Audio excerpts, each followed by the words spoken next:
Dios les bendiga. Me da gusto saludarlos. Vamos a continuar hoy con nuestro ciclo de estudios del libro de los Salmos y el día de hoy vamos a ver un tema muy interesante, que es lo que habla la Biblia en este libro relacionado con la muerte, que es un tema del cual varios salmos hacen referencia sobre la muerte y vamos a estarlo estudiando y vamos a aprender verdades importantes al respecto. Si gustas inclinar conmigo tu rostro para buscar a Dios su favor. Padre bueno, te amamos, Señor. Instrúyenos, Padre. Queremos aprender de ti, Señor. Abre las puertas del más allá, Señor. Que podamos entender esta realidad, lo que tu palabra habla al respecto de la muerte, Señor, y que tú nos instruyas a cada uno, Señor. Queremos ser tuyos, bendito seas. Amén. El reconocer nuestra fragilidad es una necesidad para poder estar en una actitud de humildad y buscar a Dios de una manera correcta. El salmista, o uno de los muchos salmistas, oraba a Dios para que le dejara clara cuál era su situación en esta tierra y cómo él debía de reconocer lo frágil que era. Salmo 39, versos 4 al 6. Esta oración viene varias veces en el libro de los Salmos con palabras diferentes.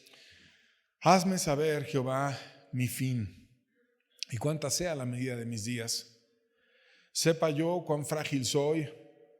He aquí diste a mis días término corto y mi edad es como nada delante de ti.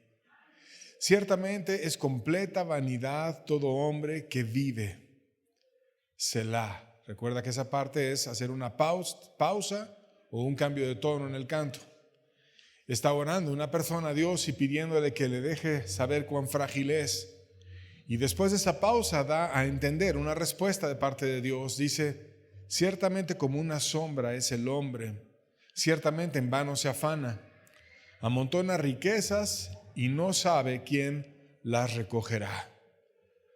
O sea, Dios viene y nos quiere recordar en el corazón, como lo hizo con ese salmista cuando él quería que Dios le ayudara a descubrir su fragilidad, que nuestra vida es pasajera, que nuestra huella en este mundo es efímera y que tristemente Dios ve cómo los seres humanos nos enfocamos en lo que no vale la pena. Dice que la gente se enfoca en el dinero y que está tan ciego que el ser humano que piensa que por amontonar mucho dinero pueda librar su alma de lo que pueda acontecer en un futuro. Y sin embargo, iremos aprendiendo que no es así, que Dios habla la cuestión de la muerte de una manera clara para que nosotros podamos estar prevenidos en el momento que vayamos a partir. ¿Qué es la muerte? La muerte es lo opuesto al inicio de la vida. Es la culminación de la vida. Es un proceso irreversible que termina evidentemente con el cese de la vida. Las funciones vitales del cuerpo humano llegan a término y hay una incapacidad en ese ser de utilizar la energía que antes tomaba de la comida o del oxígeno o de la mezcla de ambos para seguir funcionando como un ser de manera sincronizada. Y se ha hecho mucho por tratar de evitar la muerte. Por ejemplo, el español Ponce de León y sus compañeros buscaron con diligencia durante mucho tiempo una fuente mítica de la juventud, la fuente de la eterna juventud. Y sin embargo, después de mucho buscarla, no la encontraron y lo único que les llegó fue la vejez y la muerte. Hay un ruso que se llamaba Alejandro Bogomolets, que se decía el descubridor de un suero que era el suero de la juventud. Y decía que si tú tomabas ese suero, tú podías prolongar tu vida y cuando menos llegar hasta los 150 años. Curiosamente, ese ruso murió a la edad de 64 años, esto es 86 años antes que su meta. Por lo tanto, el suero no servía. Y hay muchos tipos de muerte que nos puede llegar de una forma o de otra, pero finalmente todos la enfrentaremos. Por ejemplo, puede ser una muerte provocada cuando es un homicidio, o puede ser por un agente externo cuando es una enfermedad o un accidente. Puede ser una muerte súbita que ocurre cuando un órgano vital falla repentinamente y entonces nos vamos bien pronto. Lo más común es cuando falla el corazón, que sería por una causa cardíaca, que a veces está relacionada con la obstrucción de las arterias coronarias. O también hay una muerte cerebral cuando irreversiblemente se pierde la conciencia y la función cerebral, pero a veces empieza a haber debate porque se mantiene la actividad cardíaca y ventilatoria por los cuidados intensivos que hay en un hospital, aunque se sabe que ya el cerebro está muerto, y entonces se generan grandes debates sobre si se puede o no desconectar al individuo. Pero de una forma o de otra, la muerte es algo que le ocurre a todo ser humano. Y eso lo dice la Biblia. Salmo 49, verso 10, dice: pues verá que aún los sabios mueren, que perecen del mismo modo que el insensato y el necio, y dejan a otros sus riquezas. O sea, nos está enseñando la palabra de Dios. A todos nos va a pasar. Al sabio, al que tiene profundos conocimientos en una materia o de la vida en general o en la Biblia, porque ha llegado a conocer a Dios, que es el principio de la sabiduría. Y también al insensato, al irreflexivo, al ligero, al irresponsable. A ese también le pasa. ¿Y qué es lo que nos pasa? Que todos morimos. Un mismo suceso pasa en todos los hombres. Y la muerte es tan común que se representa en el arte, y a veces te la ponen así como que viene a recogerte y como que viene con una guadaña, un esqueleto, una mujer así con un vestido fúnebre. O a veces la representan como un reloj que va avanzando y que va a llegar a la hora en la que se acaba tu vida y entonces llegó al fin tus días. Y de una manera o de otra, pero está presente en la cultura nuestra porque es algo real. Y tristemente, a veces vemos familiares nuestros que queríamos, o amigos, o seres queridos, etcétera, que parten y algún día otros llorarán por nosotros. Dios advierte de varios errores en la percepción de la muerte. Salmo 89, verso 48, vamos a ver uno de ellos. Dice: ¿qué hombre vivirá y no verá muerte? ¿Librará su vida del poder del Seol? Y luego te dice Selah, como diciendo, haz una pausa y reflexiona. ¿Qué hombre va a librar su vida del poder del Seol? O sea, el Seol es el lugar de los muertos. ¿Quién podrá evitar caer en el lugar de los muertos?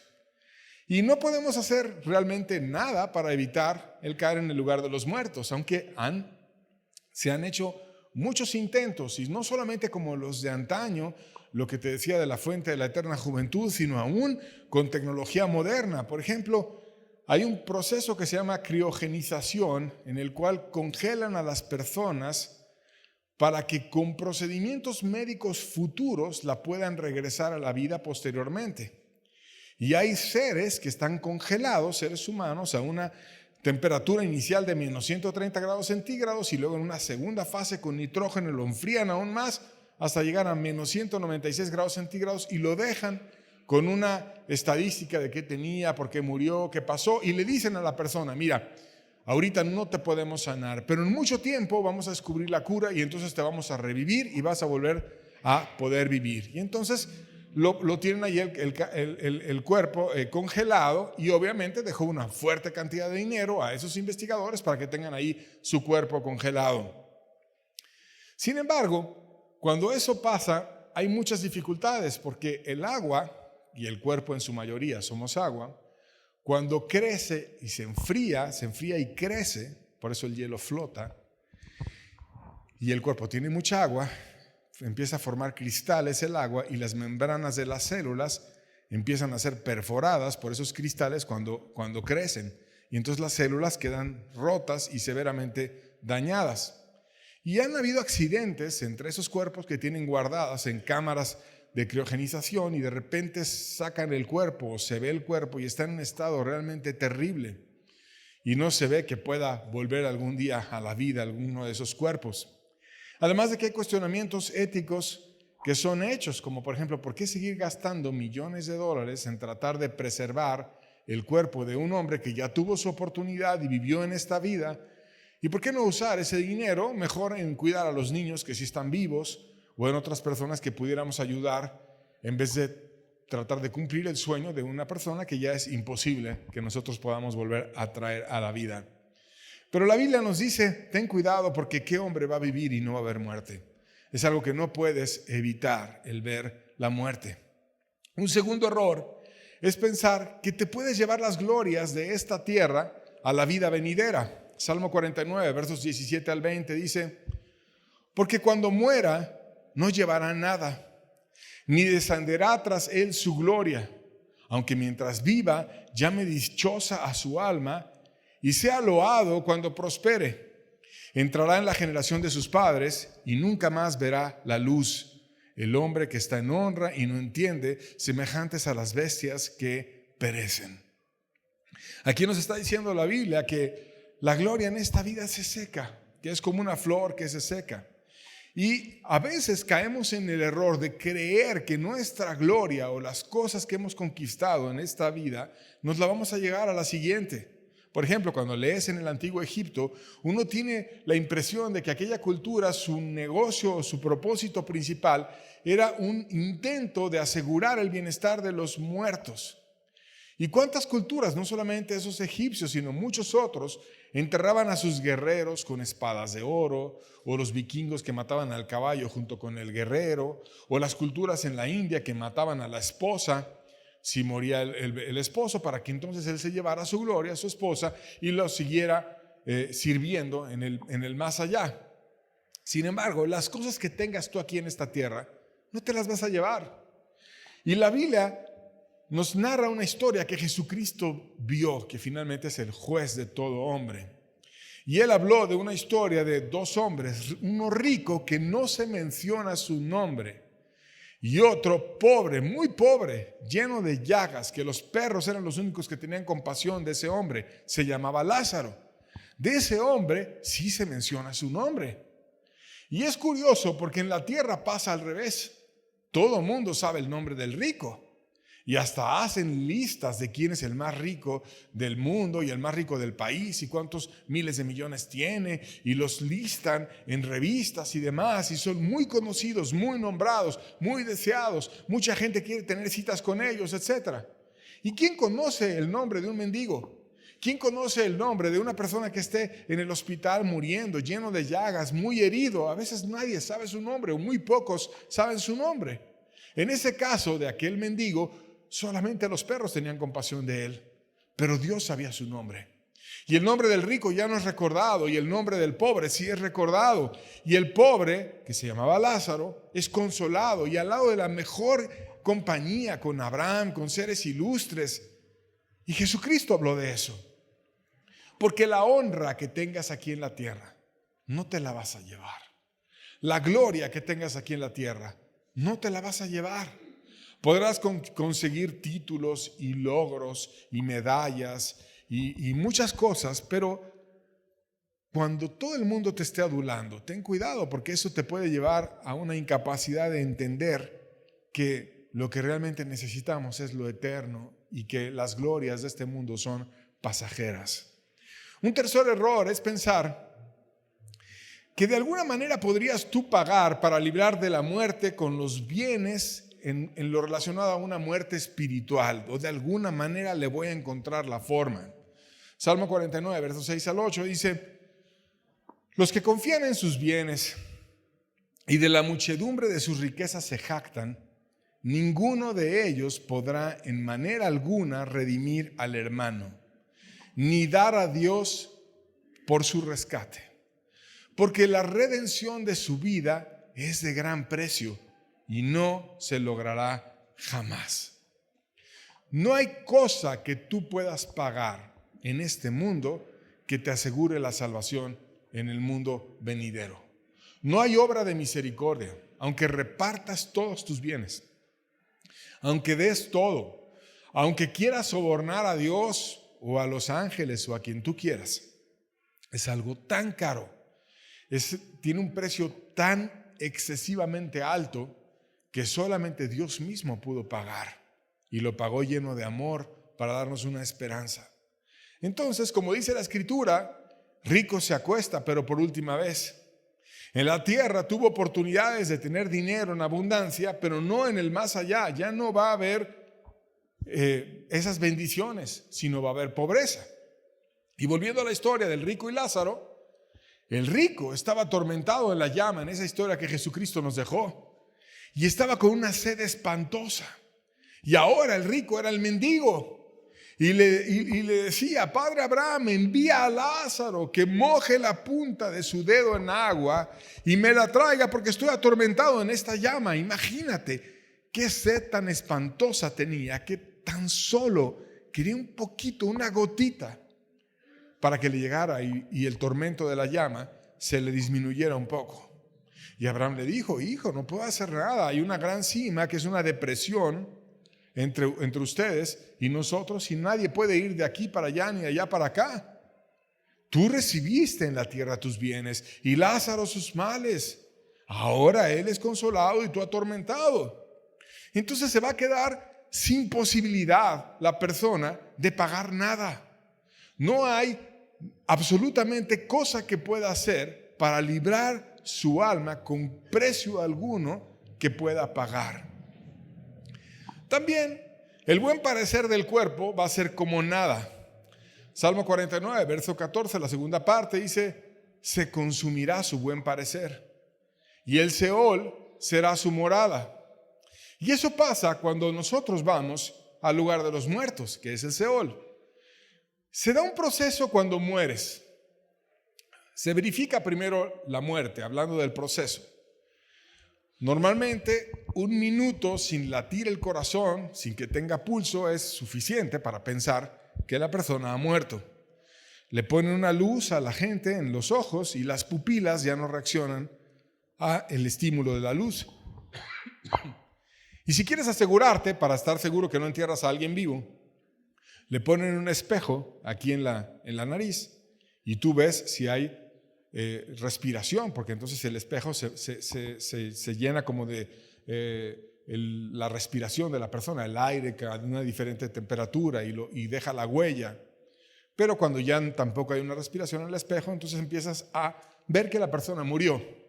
Y algunos, si tienen dudas todavía, le frotan con fuerza el esternón y la persona va a reaccionar con dolor y se va a mover. Pero si no se mueve, entonces está muerto. ¿Y qué pasa después de que verifican la muerte? La sangre deja de circular, se espesa y se coagula. Las células y órganos pueden aún estar vivos, porque una cosa es que mueras como conjunto y que ya no esté un órgano hablándose con el otro, el corazón ya no mande sangre a los demás y los pulmones no manden oxígeno, pero las células del cuerpo todavía están vivas y los órganos que están hechos de células todavía están vivos. Y por eso es que hay un momento en el que tú puedes tomar órganos de cadáveres o de personas que han sido recientemente accidentadas y que tomas órganos de ellos para después donarlos, pero ya como ser vivo ellos ya están muertos. Entonces las células y los órganos pueden estar vivos un poco más de tiempo. Entre 4 y 6 horas después de que murió la persona, y más o menos durante 36 o 48 horas, se da el rigor mortis, que es cuando los músculos se endurecen por falta de sangre. Primero pasa en los músculos pequeños, como en los párpados, y luego en las extremidades grandes, y entonces te empieza a poner duro. Y después se rompen las células, liberando toda clase de sustancias, y empieza a haber un olor desagradable. El pelo y las uñas, que mucha gente dice, y es un mito, que sigue creciendo, en realidad no crece como la gente piensa, sino que genera la idea de que crece porque el que se achica es el cuerpo. Y entonces pareciera que las uñas y el pelo crecieron. El 60% del tejido del cuerpo se consume en pocas semanas. Los huesos son los que duran más, pero es cuestión de tiempo para que también terminen deshaciéndose. Y todo termina en la cita bíblica: solo es cuestión de tiempo. Polvo eres y en polvo te convertirás. Desde el punto de vista legal, poco tiempo después de la muerte clínica se hace un acta de defunción y se terminan los derechos del individuo dentro de la sociedad. Ya no tiene derechos, tuvo derechos, pero ya no tiene. El cuerpo se dispone de diferentes formas. En la mayoría de los casos se entierra, en algunas culturas con una sábana, en otras con un sarcófago o un ataúd, a veces dentro de una cripta y después la tierra que se pone encima. También es muy común, más o menos desde los años 60, empezar a cremar los cuerpos, esto es incinerar, y cada vez ha sido más popular esta forma de disponer los cuerpos, donde se elimina el tejido blando y hasta los huesos, y luego se le entregan a las familias las cenizas de aquel ser que vivió con ellos. O también, sobre todo en el pasado, se hacía la momificación, en donde se agregaban productos químicos, se retiraba el aire para bajar la humedad y disminuir la velocidad de la descomposición, hacerlo más lento. En el caso de los egipcios, retiraban los órganos, los ponían en frascos y rellenaban el cuerpo con mirra, y después lo guardaban en 3 sarcófagos, uno dentro de otro, dentro de otro y dentro de otro, y así disponían el cuerpo. Pero de una forma o de otra, te tardes más o te tardes menos, porque cuidaron mucho tu cuerpo, todos tarde o temprano terminaremos siendo polvo. Polvo eres y en polvo te convertirás. La muerte es inevitable y después de ella solo nos queda dar cuentas. Hebreos 9:27 dice: y de la manera que está establecido para los hombres, que mueran una sola vez y después de esto el juicio. Solamente hay una muerte, no hay 2 muertes, hay una sola muerte. De la manera que está establecido para los hombres, así lo dijo Dios, que mueran una sola vez y después de esto solamente hay un evento, que es el juicio. Es algo tan duro la muerte que normalmente lo tratamos de evitar. Y cuando te enteras que vas a morir, hay psicológicamente varios pasos que se presentan. El primero de ellos es la negación. La persona no acepta la realidad de que la muerte está delante y quisiera evitarla. El segundo es la ira, cuando de veras es la muerte y ya te va a tocar y lo sabes. Te da coraje y te da frustración. Te puede dar envidia porque otros siguen con vida y tú no, y te puede dar resentimiento. Y después a veces empieza a haber como una negociación, como tratar de decir, no, sí, unos días, a ver si esto sí y esto no, y tratar de negociar, como si pudieras negociar o prolongar o obtener una cosa por otra. Pero te das cuenta que es inevitable la muerte y viene entonces la depresión, que es ya perder interés por el entorno y estar triste, hasta que finalmente viene una aceptación, que no todos la logran, y enfrentas la muerte de frente y partes con dignidad. Tras la muerte, dice el pasaje, viene el juicio. Dios te va a juzgar. No es como dicen algunas religiones, por ejemplo el budismo, que tú vas a resucitar una y otra vez en un proceso de mejora continua hasta alcanzar el nirvana y ya vas a estar como en un nivel superior. Porque si esto fuera cierto, las ocasiones en las cuales la población ha sido drásticamente reducida no hubiera ocurrido. Por ejemplo, entre 1347 y 1353 hubo 80 millones de europeos que quedaron reducidos a 30 millones cuando se presentó la peste negra en Europa. Entonces, ¿qué hubiera pasado con esas almas si ya no había más cuerpos en donde nacer? ¿Cómo es que resucitaron si toda la población se redujo? No es cierto que después de morir vas a resucitar en otra persona. No. La Biblia dice, después de la muerte, el juicio. O el catolicismo, que dice que tú puedes ir al purgatorio y que si empiezan a hacer ciertos rezos, misas, viacrucis, indulgencias, personas por ti, te van a poder sacar del purgatorio. Mas no hay cosa que un ser humano pueda hacer por ti, porque el único que la hizo por ti y que pagó un precio altísimo es Cristo, y es el único que te puede sacar y salvar tu alma. Por lo tanto, ya no hay más que hacer. Después de la muerte, el juicio. Después del juicio, y es importante tenerlo claro, no hay posibilidad de salvación. Y tanto que Dios mismo será olvidado de quienes terminen siendo condenados. Salmo 88, versos 11 y 12, dice la Biblia: ¿será contada en el sepulcro tu misericordia? ¿O tu verdad en el Abadón? ¿Serán reconocidas en las tinieblas tus maravillas? ¿Y tu justicia en la tierra del olvido? O sea, cuando llegues a ese lugar, después de haber sido condenado, todo el evangelio, todo lo que es Dios, lo que hizo Cristo, va a ser olvidado. Va a haber una confusión total. O Jesucristo, cuando estuvo en esta tierra, lo describió como las tinieblas de afuera. Ya no va a haber luz, ya no va a haber evangelio, ya no va a haber oportunidad. Sí dice la Biblia que cuando una persona escucha el evangelio y después se va, es semejante a un hombre que considera su rostro en un espejo natural y se ve. Y eso pasa cuando empiezas a oír el evangelio. Te ves y te das cuenta cómo estás. Y a veces te avergüenza eso. Y es ahí donde tú tienes que dar el paso de firmeza y decir, voy a pagar el precio y voy a ser de Dios. Y voy a estar comprometido hasta que encuentre la salvación. Pero muchos se acobardan cuando se ven. Y entonces se van. Y se van. Y dice el pasaje, es como aquel que considera su rostro en un espejo natural y luego se va y se le olvida cómo era. Si eso pasa cuando la gente empieza a oír el evangelio y lo deja de escuchar y se le olvida cómo era, ¿cuánto más cuando pasen cientos y miles de años de que estés en un lugar de tinieblas absolutas, sin Dios y sin luz? Ya no va a haber evangelio, ya no va a haber predicaciones, ya no va a haber nadie que hable la verdad.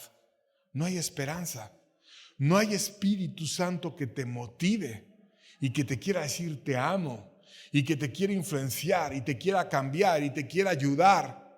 Estás en la tierra del olvido, estás muerto. No hay nada para ti más que una pena de eterna perdición. ¿Qué hacer entonces? ¿Qué podemos hacer para no caer en ese estado? Bueno, primero que nada, hay que reconocer a Dios como el único que nos puede rescatar de ese lugar de los muertos. Salmo 49:15 dice la Biblia, pero Dios redimirá mi vida del poder del Seol, porque Él me tomará consigo. Y luego viene Selah, como diciendo, medita en esto, reflexiona, que el único que te puede sacar del lugar de los muertos es Dios. Y Dios puede venir y ayudarte y llenarte de promesas para que puedas escapar de ese juicio. Fíjate cuántas promesas hay en la Biblia que te ayudan a escapar de ese juicio. Por ejemplo, dice, de tal manera amó Dios al mundo, que entregó a su Hijo unigénito, al único Hijo que tenía el Padre, para que todo aquel que en Él cree no se pierda, o sea, no muera, no entre a ese lugar de tristeza y de lejanía por siempre de Dios, sino tenga vida eterna. Lo contrario a la muerte eterna, la muerte espiritual, estar lejos de Dios, es tener esa vida eterna. También dice la Biblia que el don de Dios es gratuito y ese don es la vida que da el Padre en Cristo Jesús. O sea que Dios no quiere que tú acabes en ese lugar de muerte, sino que quiere que tú estés lleno de vida y que esa vida está en Cristo Jesús.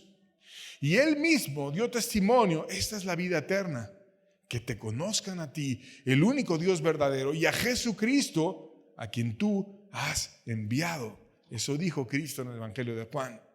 Por tanto, hay que reconocer que Dios, y solo Dios, no un grupo, no un pastor, no una persona, no un procedimiento, sino solo Dios, es el que te puede sacar de la muerte y del juicio. Y ya que lo reconoces, hay que estar dispuesto a buscar la bendición, aunque todo esté en contra. Salmo 116, versos 3 al 5 dice, me rodearon ligaduras de muerte, me encontraron las angustias del Seol. Angustia y dolor había yo hallado. Y entonces invoqué el nombre de Jehová, diciendo, oh Jehová, libra ahora mi alma. Ciertamente es Jehová y justo, sí, misericordioso es nuestro Dios. O sea, antes de nacer de nuevo, a veces hay una lucha, hay ligaduras de muerte. Hay angustias como de que estuvieras en el Seol. Y entonces en esa situación de dificultad, de problemas, de escasez, porque el pecado te genera una saciedad temporal y te genera una paz. Y cuando lo dejas, porque te estás arrepintiendo y estás dejando tus maldades, pero tampoco estás en gracia, estás como en un desierto, como Israel, que iba saliendo de la esclavitud a la tierra prometida y cruzó un desierto. Pero para que nosotros podamos llegar a la salvación hay que cruzar un desierto. Y ese desierto no es cómodo, no es fácil, pero lo que hay que hacer es permanecer en Dios, invocar su nombre y buscar su misericordia, porque como dice el pasaje, clemente es Jehová y justo y es misericordioso, o sea, te ayuda cuando tú permaneces en una búsqueda seria de Él. La fuerza para el cambio está en Dios, porque a veces te cuesta mantenerte en ese estado. Salmo 33, versos 17 al 19, dice la Biblia: vano es para salvarse el caballo. La grandeza de su fuerza, o nadie podrá librar. He aquí el ojo de Jehová sobre los que le temen, sobre los que esperan en su misericordia, para librar sus almas de la muerte y para darles de vida, llenarles de vida en tiempo de hambre. O sea, antes el caballo era muy valorado, como ahora lo es un carro, un tanque o situaciones que te pueden un vehículo llevar y transportar de una manera protegida. Y si tú estabas en un peligro, en una guerra, en una dificultad y tenías un caballo, tú podías salir en el caballo y escapar. Pero aquí dice la Biblia, no hay nada en lo cual tú te puedes subir, porque vano es lo que los hombres consideran como fuerte para poder escapar. Es inútil. La fuerza no está en los bienes o en los caballos o en ti mismo, sino la fuerza está no aquí abajo, sino está allá arriba. Y eso de que está allá arriba está en la misericordia de Dios. Entonces, cuando te sientes muy seco, cuando te sientes muy mal, cuando te sientes muy culpable, cuando te sientes sin ganas, cuando no quieres ni orar, cuando estás cambiando tu vida y has dejado tus pecados y te sientes sin ganas de hacer nada, vas y buscas a Dios y dices: Dios, dame tu fuerza, ayúdame, dame tu gracia. Y dice la Biblia que Él produce el querer como el hacer por su buena voluntad. Dios nos da fuerza y nos ayuda y nos extiende la mano para poder encontrar la salvación. Y la presencia de Dios, que trata con la gente que es humilde para encontrarlo a Él, es tan disfrutable que cambia tu concepto de vida. Y lo más triste de la muerte es no tener a Dios si tú partieras sin Dios. Salmo 30, versos 9 al 11, dice: ¿qué provecho hay en mi muerte cuando descienda a la sepultura? ¿Te alabará el polvo? ¿Anunciará tu verdad? Oye, oh Jehová, y ten misericordia de mí. Jehová, sé tú mi ayudador. Has cambiado mi lamento en baile. Desataste mi cilicio y me ceñiste de alegría. O sea, ha sido tan deliciosa tu persona y tu presencia en mí.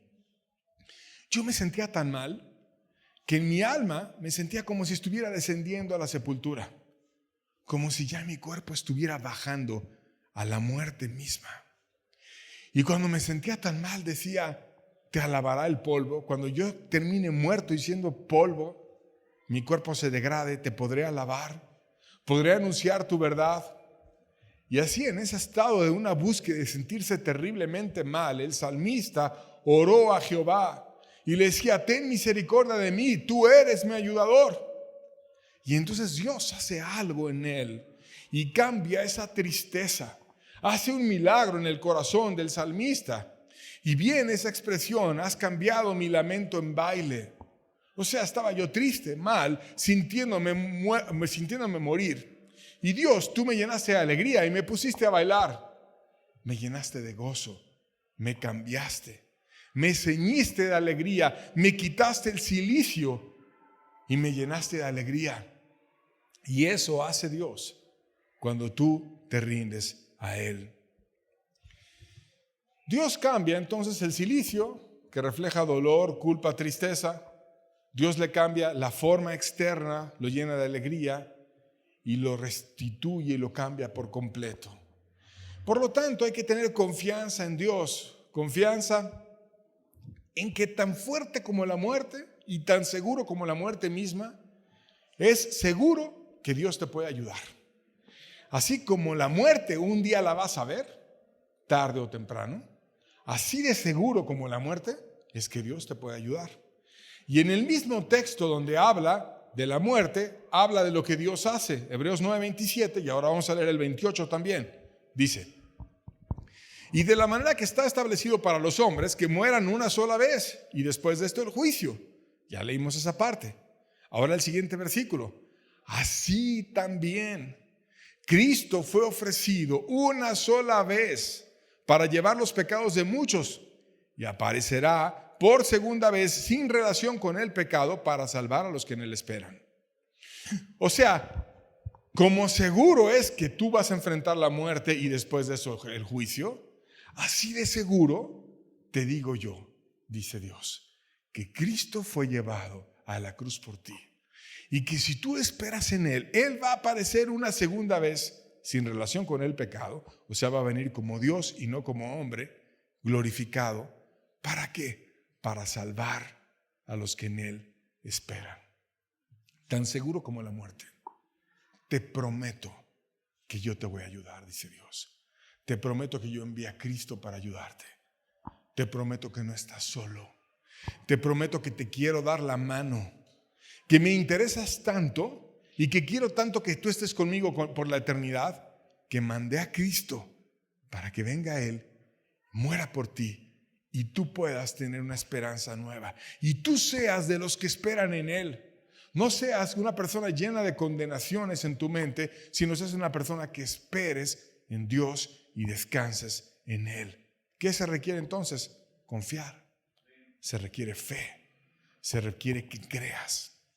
Cristo hizo un acto heroico donde Él ganó dones para nosotros y el don más grande es el de la salvación. Salmo 68, versos 18 al 20 dice: subiste a lo alto, cautivaste la cautividad, tomaste dones para los hombres y también para los rebeldes, para que habite entre ellos Jehová Dios.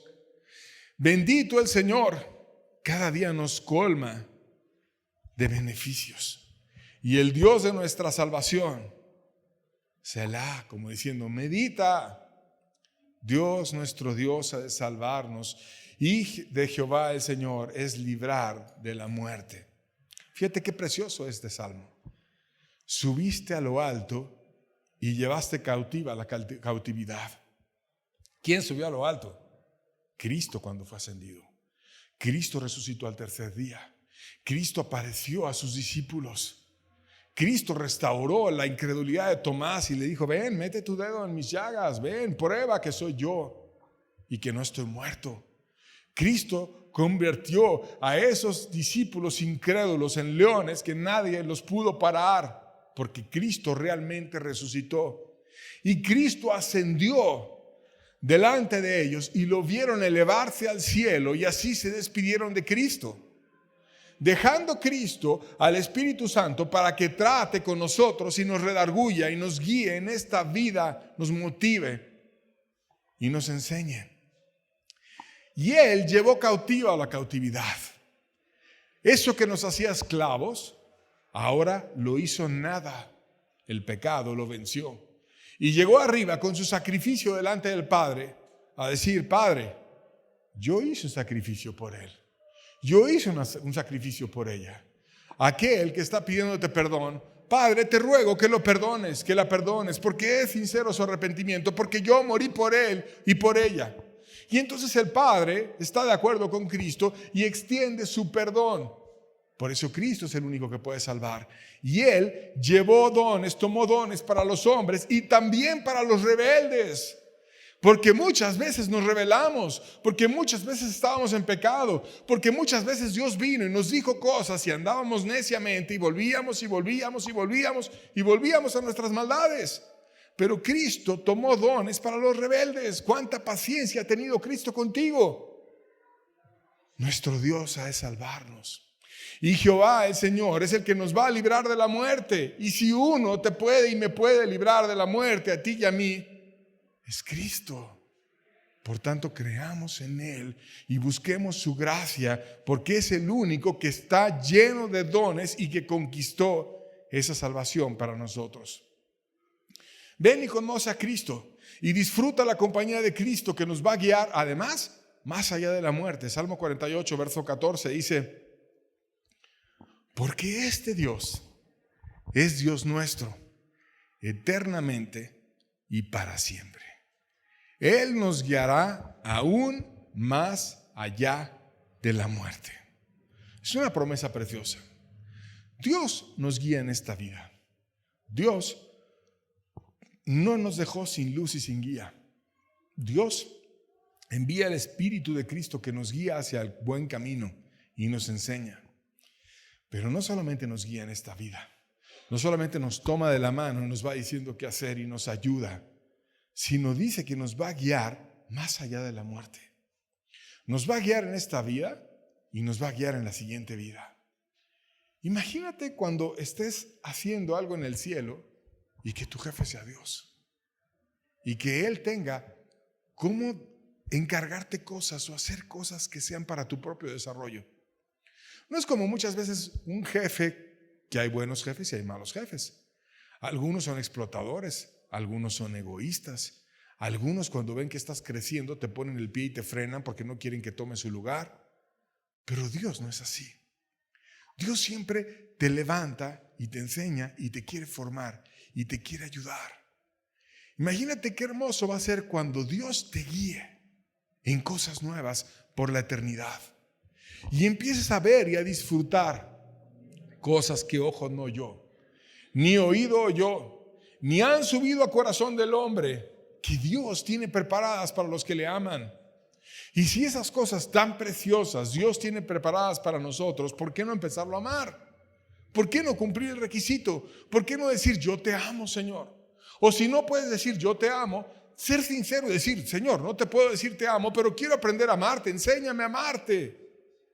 Quiero ser tuyo, quiero cambiar, quiero vivir para ti. Ven, Señor, y hazme parte de ese pueblo tuyo. Esa guía preciosa que dice que Dios nos va a guiar más allá de la muerte, lo va a hacer con nosotros y con su pueblo en un lugar de excelencia. Isaías 51, versos 11 y 12 dice: ciertamente volverán los redimidos de Jehová. Volverá a nación cantando y con gozo perpetuo habrá sobre sus cabezas.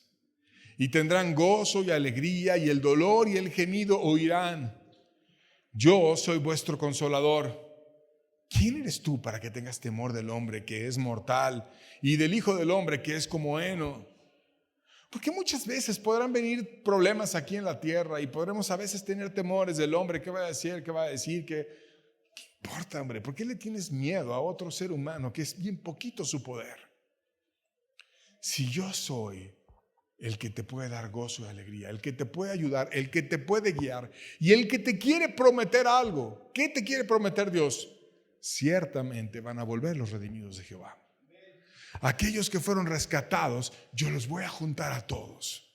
Porque Cristo es el pastor bueno que va a llamar a la perdida, que va a buscar a la débil, que va por la perniquebrada, que las junta, las cría, las ama, las fortalece, las une, las hace parte de su propio pueblo. Y ya no va a haber más tristeza ni dolor y el gemido va a huir. Yo soy vuestro consolador. Yo quiero consolarte aquí y consolarte allá. Y ciertamente, fíjate quién lo dice, Dios. Ciertamente van a volver los redimidos de Jehová. ¿Y cómo van a volver? Volverán a Sión cantando. Es el lugar de la iglesia. Es la iglesia celestial con gozo perpetuo. Ya está hablando de la eternidad.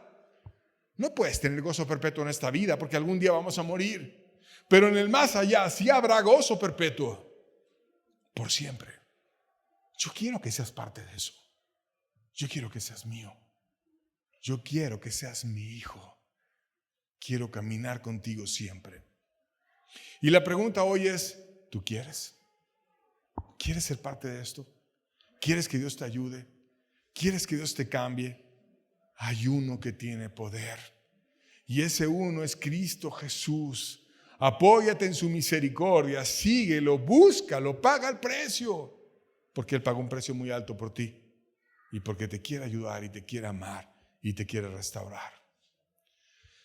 Terminamos con una promesa de vida después de la muerte que también, así como lo dijo Isaías, lo dice también el apóstol Juan en el libro de Apocalipsis, versos 3 y 4 del capítulo 21. Oí una gran voz en el cielo que decía: he aquí el tabernáculo de Dios con los hombres. Y morará Él con ellos y ellos serán su pueblo. y Dios mismo estará con ellos como su Dios. Enjugará Dios toda lágrima de los ojos de ellos, y no habrá muerte, ni llanto, ni clamor, ni dolor, porque las primeras cosas pasaron. Aquí nos está diciendo lo primero que va a ver una persona cuando llegue al cielo: el tabernáculo de Dios, o sea, la morada de Dios, la casa de Dios. ¿Dónde va a morar Dios? Con los hombres. Dios va a venir y va a morar con los hombres. Ya no va a ser como cuando oras y te imaginas a Dios. Y no te sientas mal con eso, porque dice la Biblia: bienaventurados los que no vieron y creyeron. Entonces somos bienaventurados por no haber visto y creer. Pero en aquel día sí veremos. Y vamos a ver a Cristo y Él va a morar con nosotros. Vas a poder ir a su casa, vas a poder compartir con Él, vas a poder estar cerca de Él, vas a poder hablar con Él cara a cara. Él va a morar contigo y tú vas a ser su pueblo y Dios va a estar como su Dios. ¿Qué va a hacer Dios cuando llegues allá? Dios va a enjugar toda lágrima. No va a haber lágrima que Dios no seque. No va a haber dolor que Dios no sane. No va a haber herida que Él no venga y la cure. No va a haber situación en tu alma que Él no resuelva. No va a haber más llanto, ni clamor, ni dolor, porque las primeras cosas pasaron. Ya no va a haber más nada de eso. Dios va a tener un cielo precioso. Cada herida, cada injusticia, cada problema, cada dificultad, Dios todas las va a consolar. Dios tiene esta enfermedad, Dios tiene este problema, porque la partida de este mundo muchas veces es dolorosa. La partida es difícil. La muerte no es agradable. Y a lo mejor te vas con angustias. ¿Qué será de mis hijos? ¿Qué será esto? ¿Qué será lo otro? Señor, estaba todo herido por el cáncer o por este problema, o por un balazo que me dieron, o por 10 balazos, o por lo que fuera. Señor, mira cómo hicieron de mi cuerpo nada. Y Él va a venir y con ternura te va a sacar las lágrimas. Te va a ayudar, te va a abrazar, te va a consolar. Y te va a decir: no te preocupes, aquí ya no va a haber más llanto. Ya no vas a clamar, ya no vas a tener dolor. Ya esas cosas pasaron. Nunca más habrá esto.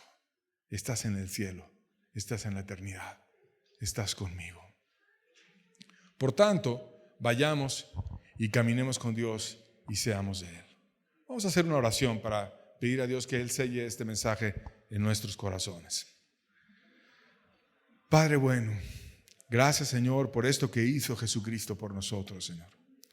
Gracias porque Él llevó cautiva la cautividad y ganó dones para los hombres. Oh Padre, ayuda a que todos los que estamos aquí presentes tengamos esos dones con nosotros. Podamos estar eternamente contigo. Abre nuestros ojos a lo eterno. Que brille, Señor, lo que tú quieres que tenga brillo, Señor, y no las cosas vanas de este mundo, Señor, sino las del mundo venidero, que son las más ciertas, Señor. Complementa y guía y acompaña la búsqueda de todo aquel que quiera ser sincero contigo, Señor. Ayúdalo tú en el nombre de tu Hijo amado. Bendito seas, Señor. Te amamos mucho, Señor. Amén. Amén.